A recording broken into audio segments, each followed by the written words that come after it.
자, 그래서 토일반 이제 앞에 3강 실습까지 끝났고요. 그래서 오늘은 마지막 강의 주변 장치와 DMA. 말씀드린 대로 DMA에 대해서는 아주 짧게만 다룰 거고요. 주변 장치에 대해서 다루게 될 겁니다. 주변 장치라고 하면요. 뭐 주변에 다른 장치가 있나? 뭐 이런 생각이 드실 수 있을 것 같습니다. 아주 틀린 얘기는 아니고요. 주변에서 이제 통신 오는 그런 것들을, 그런 계층들을 통틀어서 주변 장치라고 하게 됩니다. 자, 해서 먼저 필요 개념부터 보도록 하죠. 레지스터. 이제 1강부터 항상 강조드렸던 레지스터 개념이고요. 그리고 클럭. 2강에서 배웠었죠. 클럭도 중요한 필요 개념 중에 하나가 되겠습니다. 그리고 그 다음에는 이제 나이키스트 주파수와 오버샘플링에 대해서 적어놨는데요. 아, 제어공학을 들었다면은 뭐 나이키스트 주파수 뭐 이런 거에 대해서 조금은 들어봤을 거라고 생각을 하는데 뭐 사실 거기서도 크게 다루진 않기 때문에 상관없습니다.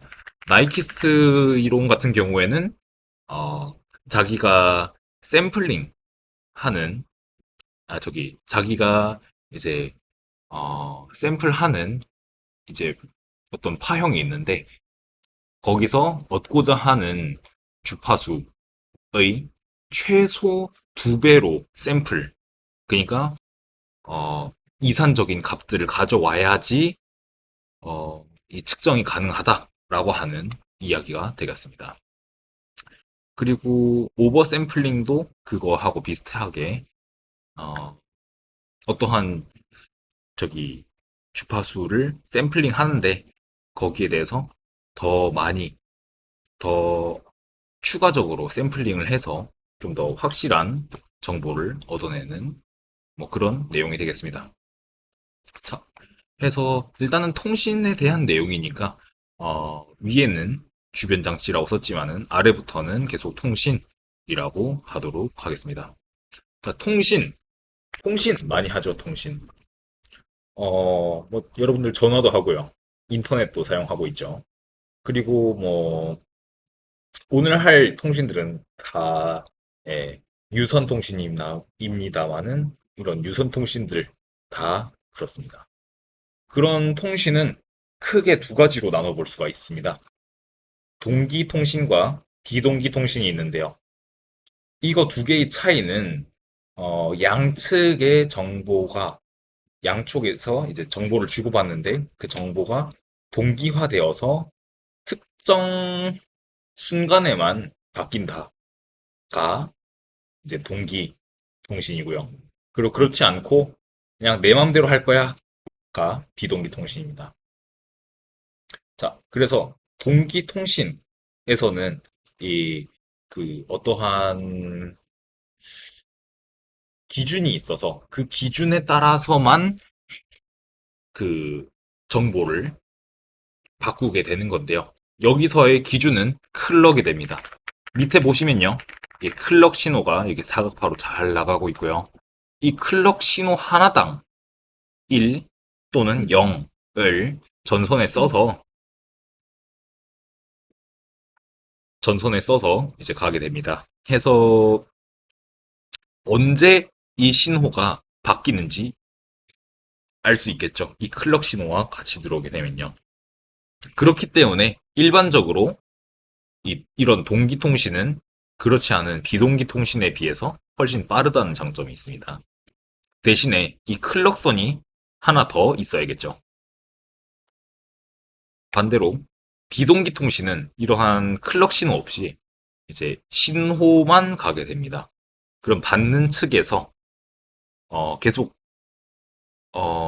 이제 긴장하고 있어야겠죠. 언제 신호가 들어올지 모르니까. 이러한 신호를 구분하는 것도 언제 바뀌는지에 대해서는 물론 이제 속도가 있지만서도 그러한 속도가 있더라도 언제 바뀌는지에 대해서는 좀 불분명할 수가 있기 때문에 이러한 1이라고 하는 신호를 어떻게 받아들이냐면요. 여러 번 측정을 합니다. 한 번 측정하고 1이네.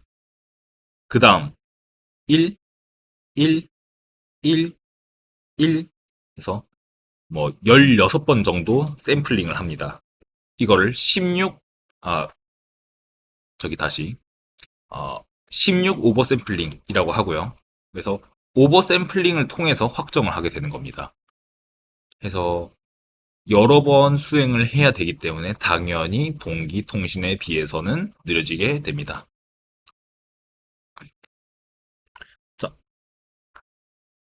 그 다음으로는 이제 직렬 통신과 병렬 통신에 대해서 나오게 됩니다. 직렬 통신 그리고 병렬 통신 이 두 개의 차이는요. 이 데이터가 어떤 식으로 날아가게 되는지에 대한 것입니다. 직렬 통신은요. 뭐 여기서는 MSB 가장 높은 쪽 비트부터 나간다라고 되어 있지만 그거는 크게 상관없고요. 아무튼 데이터가 0, 1, 1, 0, 0, 0, 1, 1 이런 식으로 순차적으로 나가게 됩니다. 이렇게 해서 한 바이트가 가게 되는 거고요.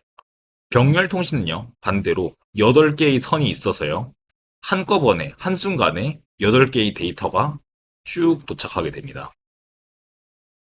그러면은, 당연히 병렬 통신이 같은, 통신선을 이용할 때 더 빠르게 될 건데요.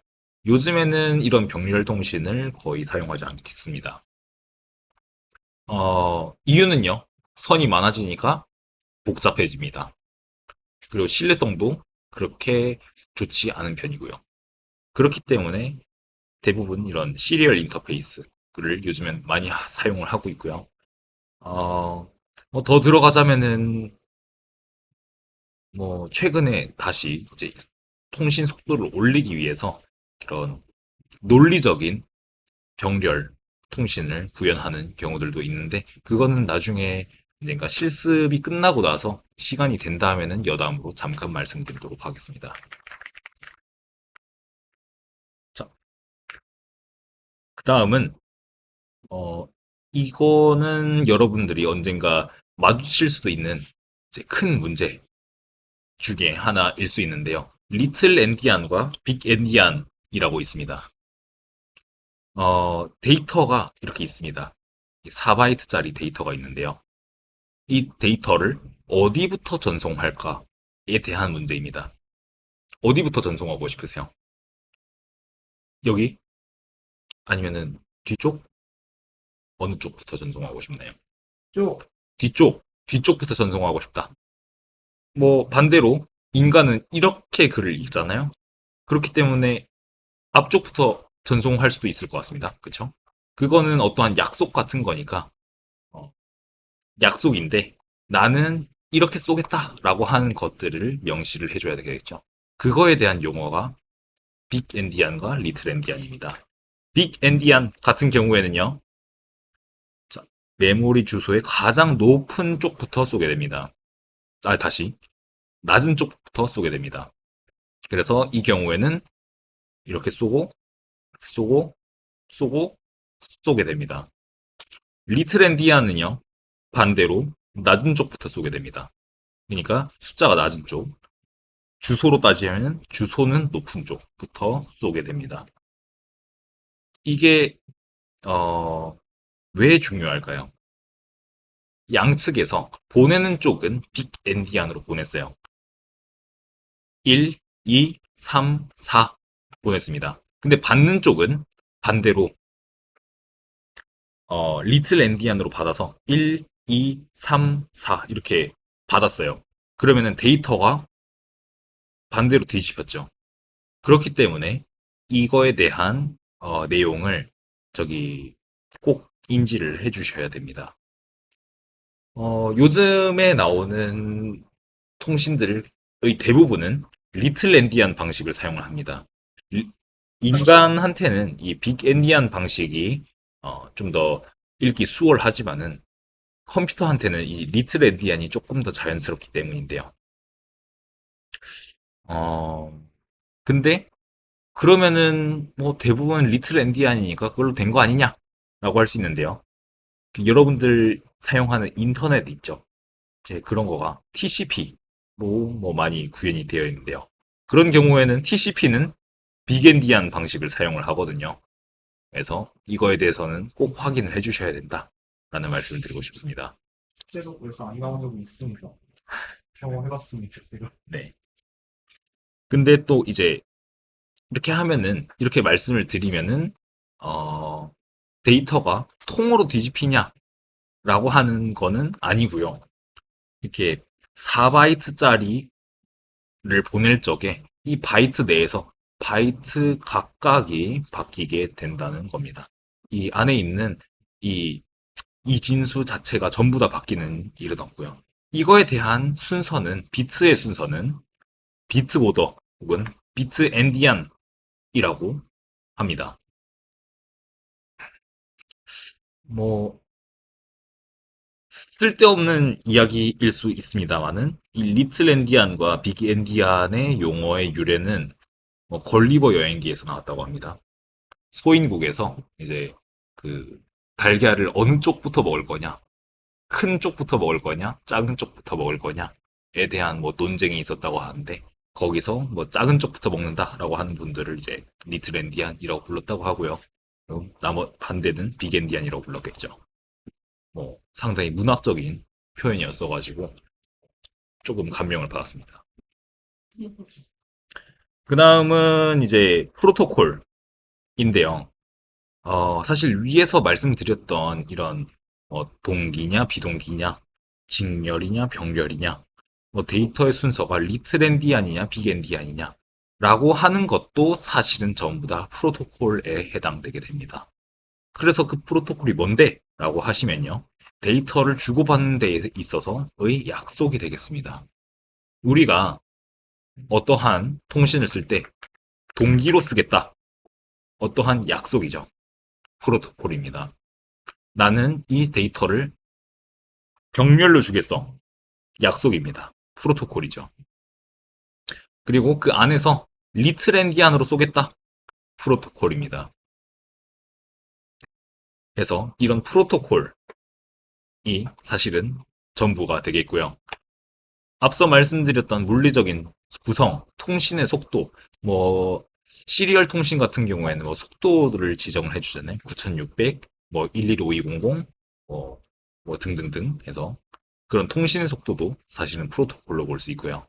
그리고 데이터의 순서, 이런 NDI나 비트 오더, 데이터의 순서, 그리고 데이터의 의미, 이러한 데이터 내에서 뭐 맨 처음에 비트는 뭐 각 노드의 아이디로 하겠다.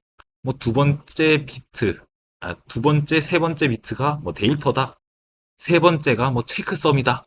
라고 하는 그런 데이터의 의미도 프로토콜에 해당이 되게 되겠습니다. 그래서 뭐 새로운 뭐 장치가 나왔는데 그 장치의 프로토콜이 뭐냐라고 하면은 그 경우에는 이 데이터의 의미, 그 주고받는 데 있어서 데이터의 의미가 뭐냐라고 해석을 해주시면 되겠습니다. 또 굉장히 많이 쓰이는 단어잖아요. 막 게임이나 뭐 애니메이션 같은 데서 있어 보이려고 쓰는 단어 중에 하나죠. 자, 그리고 데이터를 확인하는 방법이 있습니다. 폴링, 그리고 인터럽트 이렇게 있는데요. 이렇게만 말하면은 좀 딱딱하기 때문에 카카오톡으로 비유를 해드리겠습니다. 여러분들이 이제 친구하고 카톡을 해요. 대화가 이어집니다. 채팅방을 계속 켜놓고 있습니다. 그러면은 이제 친구가 이제 카카오톡으로 이제 문자를 보낼 때까지 계속 기다리고 있겠죠. 이 경우 계속 대기하고 있다고 했습니다. 이 경우는 폴링으로 볼 수가 있겠습니다. 데이터가 올 때까지 계속 대기한다. 혹은 일정 주기마다 확인한다가 되겠습니다. 인터럽트는요. 저희 아까 전까지 계속 인터럽트에 대해서 공부를 했었죠. 통신이 들어왔다 라고 할 때만 확인을 하는 건데요. 이걸 카카오톡으로 비유를 하자면은 알림을 켜놓고 뭐 진동이나 카톡 하는 그런 이 알림이 왔을 때만 확인을 하는 거가 되겠습니다. 그래서 이런 데이터를 확인하는 방법에 대해서 폴링, 그리고 인터럽트에 대해서 소개를 드렸습니다. 그리고 DMA라고 하는 게 있는데요. 뭐, 좀 뺄까 생각도 했습니다만은 간단히 소개해 드리도록 하겠습니다.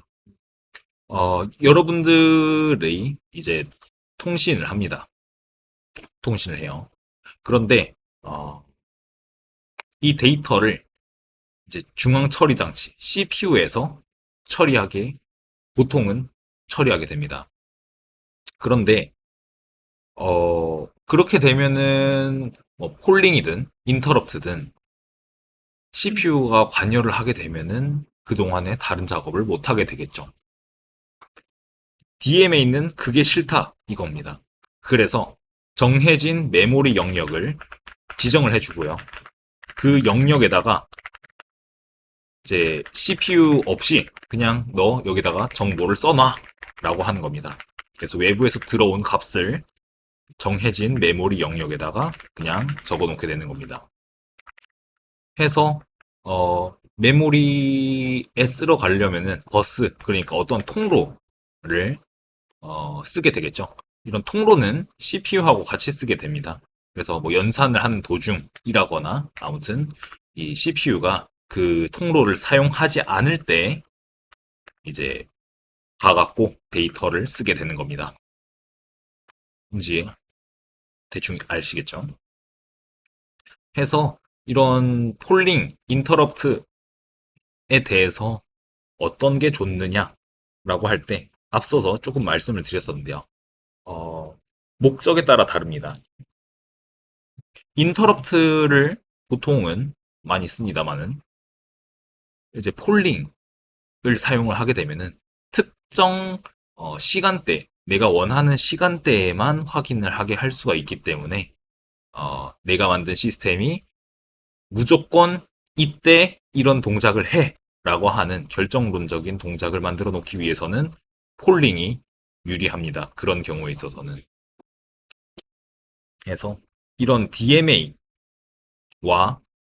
폴링을 결합하면은 또 좋은 그런 구조를 만들어낼 수가 있거든요. 그거에 대해서는 여러분들이 찾아보시고 구현하는 애플리케이션이 어떤 것인가에 대해서 생각을 하고 고민해서 설계를 해주시면 되겠습니다. 그리고 실습을 들어가기 전에 보충 자료를 보도록 하겠습니다. 보충 자료에는 이제 인베디드 시스템에서 사용하는 여러 가지 주변 장치, 여러 가지 통신 프로토콜에 대해서 적어놨는데요. 한번 보도록 하죠. 먼저 UART라고 하는 녀석이 나옵니다. Universal Asynchronized Receiver Transmitter라고 나오죠. 범용 비동기 주고받기입니다. 비동기, 비동기라고 합니다. 그리고 주고받는데 이게 보시면은 여기서 RX, 다시 여기 TX 주는 쪽이거든요. 주는 쪽이 반대 쪽에는 RX로 꽂혀져 있고요. 반대 디바이스에서는 또 그 반대로 이렇게 해서 주고받는 게 이제 논리적으로 연결이 되어 있습니다. 이거가 이제 여러분들 뭐 아두이노를 공부한다 라고 하면은 시리얼 통신이라고 하는 것에서 나오는 게 이 UART가 되겠습니다. 그리고 또 이것도 제가 재밌는 얘기라고 드리는 말씀 중에 하나인데 UART의 어떤 통신 속도 같은 걸 보면요. 아두이노에서는 9600, 또 일반적으로는 115200을 많이 사용하게 됩니다. 근데 이런 숫자들 보면은 뭔가 마음에 안 들죠? 왜 9600? 굉장히 근본 없는 숫자잖아요. 뭔가 이의 거듭 제곱으로 끊어지지도 않고 그렇다고 해서 10으로 나눠 떨어지지도 않고 굉장히 근본 없는 숫자인데 음, 그거를 사용하게 된 데는 이유가 있기는 합니다. 이러한 그 통신을 사용할 적에 맨 처음에 어, 통신에 성공했던 어떤 보드레이트 통신 속도가 300이라고 합니다. 근데 성공했는데 그 다음에 속도를 올릴 적에 이거의 배수로 쓰기는 쉬웠다고 합니다. 그래서 뭐 600, 900 뭐 이렇게 나가서 9600, 뭐 115200 이런 것도 다 300으로 나눠 떨어지는 거를 확인을 할 수가 있거든요. 그래서 그러한 역사적인 배경이 있다라고 말씀을 드리고 싶습니다. 그 다음 SPI라고 하는 녀석이 나오는데요. 이거가 오늘 여러분들 실습을 할 때 사용하게 될 통신 프로토콜이 되겠습니다. 직렬, 어, 주변 장치 인터페이스가 되겠고요. 이것 같은 경우에는 선이 좀 많습니다. 자, 여기 CS1까지만 보도록 하죠.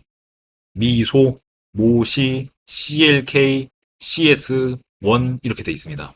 이거에 대해서 각각을 설명을 해드리자면은 이제 SPI 같은 경우에 이제 마스터 슬레이브 구조를 사용을 하게 됩니다. 마스터에서는요, 이 슬레이브라고 하는 디바이스들을 제어를 하고요. 이 사이에서 이제 메시지를 주고받게 되는데요. 미소는요, 이 약자가 마스터 인 슬레이브 아웃입니다. 그래서 이제 화살표 보시면은 화살표가 슬레이브에서 마스터로 향하는 걸 볼 수가 있죠. 그러면요, 모시는 뭘까요? 마스터 아웃 슬레이브 인이겠죠. 그래서 마스터에서 슬레이브로 화살표가 향하고 있고 이러한 흐름으로 데이터가 흐르게 됩니다. 그리고 CLK는요. 이거는 클럭이 됩니다. 그래서 여기 동기 비동기냐 할 적에는 이 SPI는 동기 통신이 되겠고요. 이 클럭 신호에 맞춰서 이제 슬레이브는 데이터를 받고 주고 합니다. 받고 준다고 말씀을 드렸는데요. 이 과정이 동시에 일어나게 되거든요. 그래서 이 SPI 동시는 전이중 방식이다 라고 합니다. 위에 말씀드렸던 UART도 전이중 방식이긴 합니다. 네. 그리고 이제 이 CS라고 하는 게 있는데요. 이 CS는 칩 셀렉트라고 해가지고요. 혹은 SS라고 하기도 합니다. 슬레이브 셀렉트입니다. 그 경우에는. 칩 셀렉트를 해서요. 자, 이 핀을 사용을 해서 얘기하고자 하는 슬레이브를 선택해 줍니다. 나는 1번 슬레이브하고 얘기할 거야. 라고 하면은 이 1번 핀을 활성화해서 전달을 하고요. 그러면은 이 슬레이브와 이야기를 하게 됩니다. 나는 반대로 2번 슬레이브하고 얘기를 하고 싶어. 라고 하면은 이 2번 핀을 활성화해서 2번 슬레이브하고 메시지를 주고받게 됩니다. 이 선은요, 지금 보시는 것 같이 이 선 혹은 버스라고 합니다. 이 버스는 다 같이 공유하게 됩니다. 다 같이 공유하는데 이 CS핀이 활성화된 슬레이브하고만 이야기한다 인 겁니다. 자, 그 다음은 I2C인데요. I2C에도 이제 클럭 신호가 들어가게 됩니다. 그리고 이것도 마스터 슬레이브로 여러 개의 슬레이브를 거느리고 있는데요. 이 경우에는 위에서 보셨던 것처럼 칩 셀렉트가 없잖아요. 그래서 이 경우에는 이 주소, 슬레이브 어드레스라고 하는 거를 앞에 정보에 포함을 하게 됩니다. 그리고 나 살아있어? 라고 하는 HK를 보내게 되면요. 그때부터 대화를 시작하게 됩니다. 지금 보시면 선이 하나잖아요. 그래서 한꺼번에 주고받는 전이중, UART나 SPI처럼 전이중 통식은 아니고요. 그래서 주는 동안에는 주는 동안엔 받지 못하고요. 받는 동안에는 주지는 못합니다. 이것이 이제 I2C. 이제, 어, 그 칩 내부에서는, 다시, 보드 내부에서는 이제 뭐 간단한 센서 등을 연결하기는 뭐 나쁘지 않습니다만은, 뭐 거리가 멀어지면은 좀 불안정한 요소가 많기 때문에, 그런 요소는 있기 때문에 멀리서는 쓰지 않는 게 좋고, 그냥 그런 것이 있다 정도 생각해 주시면 되겠습니다. 그리고 I2C라고 했습니다만은 사실은 이 2가 이 제곱이거든요. 그래서 좀 있어 보이고 싶다라고 하면은 I 스퀘어 C라고 해주시면은 뭐 있어 보이거나 아니면은 저 사람 허세 부리고 있다. 뭐 이렇게 생각이 들 수 있겠죠. 자, 그 다음은 캔을 일단은 넣어놨는데요. 이거는 소개를 안 할까 생각도 했습니다만은 이제 이 어드레스에 대해서 이야기를 할 수가 또 있기 때문에 일단 넣어봤습니다. 이 캔은요, 컨트롤 에리아 네트워크라고 해서요. 이 경우에는 마스터 슬레이브 구조는 아닙니다. 전부 다 똑같은 노드라고 표현이 되고요. 이 캔 버스에서는 어떠한 통신을 할 적에 어떤 방식으로 이루어지냐면요. 이 캔 노드에서 이 버스로 그냥 메시지를 던집니다. 비유를 하자면은 광장에서 그냥 소리를 지릅니다. 그러면요. 이 소리 지르는데 어, 그 특정 아이디가 있거든요. 그 아이디가 맞는 녀석들은 그 얘기를 듣고요. 아닌 녀석들은 그냥 귀를 닫고 있습니다. 근데 일정반 약간 해가지고 아 예, 알파 부대 누구누구 나오세요. 그럼 네, 알파 부대 아닌 사람들은 아 나 아닌가 보네 하고 네, 그러고 있고 알파 부대인 사람은 뭐야 어떻게 네. 그런 느낌입니다. 그런데 이러한 메시지의 아이디라고 말씀을 일부러 드렸는데요.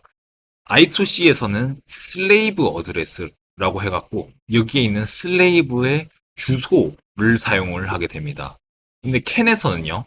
캔에서도 똑같이 어드레스라는 단어가 나오는데요. 다시 ID라고 하는 게 나오는데요. 이 캔에서의 아이디는 각 노드의 아이디하고는 조금 다릅니다.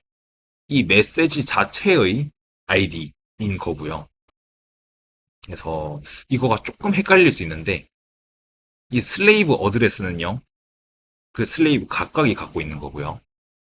캔은 아이디라고 하는 건요. 여기서 어떤 필터를 통해서 받게 되거든요.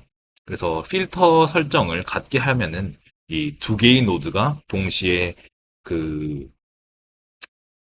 통신을 받을 수 있습니다. 그래서 언어를 다르게 하는 느낌인데요. 약간 프랑스어로 얘기해. 그럼 나는 한국인이야. 그럼 일단 이렇게 받고 있다가 네, 그다음에 네, 한국어 나오네. 약간 네 그런 느낌입니다. 그래서 어, 슬레이브 어드레스냐 아니면은 메시지 아이디냐에 따라서 또 구분이 될 수 있기 때문에 가져와 봤고요. 그리고 또 음, 자동차에서 보통 많이 사용이 됐는데 뭐 로봇 이런 데서도 사용이 되고 있고요. 어, 불안정함이 두 개가 사실 꽂히는데 이거 네, 불안정함이 노이즈를 먹는 특성을 갖고 있어가지고 네, 얘가 약간 진동이나 약간 주변에 약간 노이즈 같은 데 상당히 강건한 특성을 가지고 있어요. 그래가지고 이게 이게 어차피 두 개만 사실 풀 깔로 깔아버리면은 이게 진짜 범용성이 되게 커지잖아요. 네. 그러니까 손두 개랑 꽂기만 하면 되니까 어디든지 일단 액세서블 가능하고 그리고 이제 그 진동 같은 데서 이제 노이즈를 덜 타가지고 통신의 안정성이 좋기 때문에 주로 이제 움직이는 데서 많이 쓰는 더 나가는 특징이거든요. 네. 이거요.